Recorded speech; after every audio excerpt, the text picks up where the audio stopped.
Hello everyone, नमस्ते। फेरि पनि स्वागत छ हजुरहरूलाई मेरो आजको छोटो मिनी भ्लगमा। अनि हजुरहरू के कस्तो हुनुहुन्छ? आई होप सबैजना सन्चै हुनुहुन्छ होला र म पनि एकदमै सन्चै छु। अनि यहाँ चाहिँ म फुलबारीमा चाहिँ झार सफा गर्दैछु। पानी परेर चाहिँ एकदमै झार पलाएको थिएँ नि त। अनि अहिले चाहिँ म झार सफा गरिओरि चाहिँ अहिले आमासँग बात गर्दैछु घरमा। आमासँग बात नगरेको पनि धेरै भएको थियो नि त र नहेरेको पनि। अनि आज चाहिँ डाइरेक्टली भिडियो कल गरेर बात गर्दैछु। अनि म चाहिँ मेरो नानीलाई चाहिँ यहाँनिर सेयरलेस खिलाउँदै बात गरिरहेछु हो। मेरो नानी चाहिँ बोजूको आवाज सुनेर घरिको उठ्नु खोज्छ, घरिको के गर्नु खोज्छ हेर्नु सक्नुहुन्छ। एकदम उत्पात गरिरहेछन्।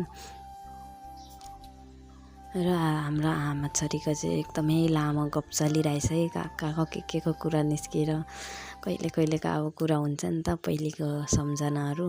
अनि बात भइरहेछ एकदमै लामो। मेरो छोरीले चाहिँ खुट्टा हल्लाइ गरिरहेछ।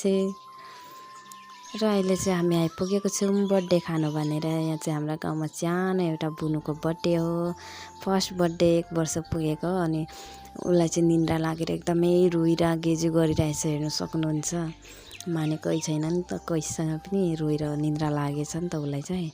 अनि उसको बोजूले चाहिँ आएर अहिले लानुभयो।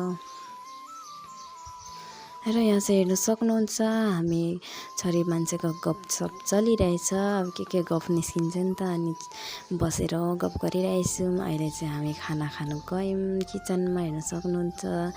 डाइनिङमा सर्भ गरिसक्नु भएको छ पुरी सब्जी। अनि उहाँहरू चाहिँ मेरो जेठानी दिदी हुनुहुन्छ, गाउँकै जेठानी दिदीहरू। म चाहिँ देउरानी परेँ। र अनि यता चाहिँ हुनुहुन्छ अर्को एउटा जेठानी दिदी,